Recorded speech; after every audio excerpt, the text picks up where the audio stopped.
Voici le quotidien des femmes au caractère fort, les femmes indépendantes, les femmes battantes, les femmes qui ne se laissent pas dominer.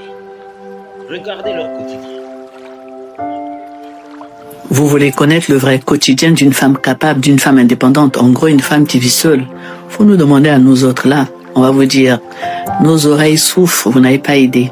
Dès qu'elles finissent de jouer les femmes fortes au boulot, dans la rue, en voiture quand elles rentrent à la maison, mais c'est le craquage.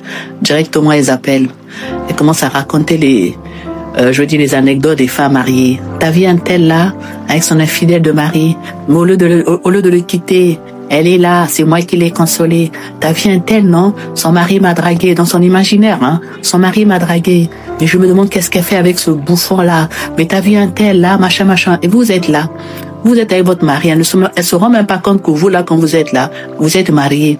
Mais elle vient plus ou moins débiter ces histoires, voilà. Et après, dès que vous voulez raccrocher, moi, écoute, je suis occupée, je dois m'occuper d'un tel. Mais toi, t'as pas encore compris. Tu ne vois pas moi comment je suis heureuse. Regarde comment je suis indépendante. Mais pourtant, elle vous tient la manche, hein. Elle est là au téléphone avec vous. Regarde comment je suis indépendante. T'as pas à le servir. T'as pas à t'occuper de lui. Et j'étais toujours dit que ton mari là, il n'est pas sérieux.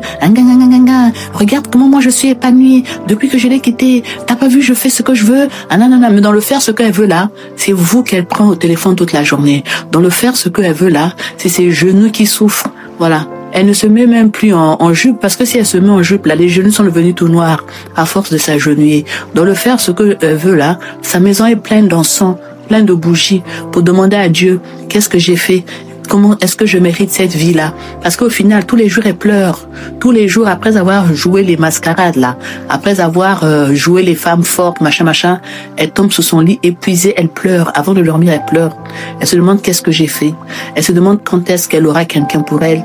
Elle se demande, ça veut dire que même le plus minable, il va venir, elle va s'occuper de lui. Mais elle a tellement donné le change qu'elle ne peut plus faire autrement. Elle a tellement voulu paraître femme forte. Même le clochard, là, qu'elle pouvait prendre et laver, elle ne peut plus. C'est ça le quotidien d'une vraie femme forte. C'est tellement épuisant d'être une femme forte. Parce que devant les gens, il faut jouer les Castafiore.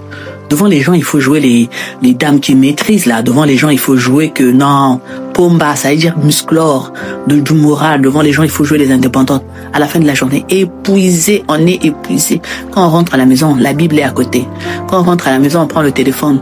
Raconter le journal à les copines. Vous savez quoi? Mais un tel, elle s'est fait quitter. Un tel, elle s'est fait larguer. Mais un tel, oh non, un tel. Après, oui, ça vous dit pas qu'on va faire une soirée là. Mais tu vas faire une soirée avec qui? Tu vas faire une soirée avec qui? C'est ça le quotidien des femmes fortes. Faut nous demander à nous. Les oreilles là, ça souffre. Elles ne se rendent même pas compte qu'elles sont en train de parler à une femme mariée. Elles ne se rendent pas compte. Mais bon.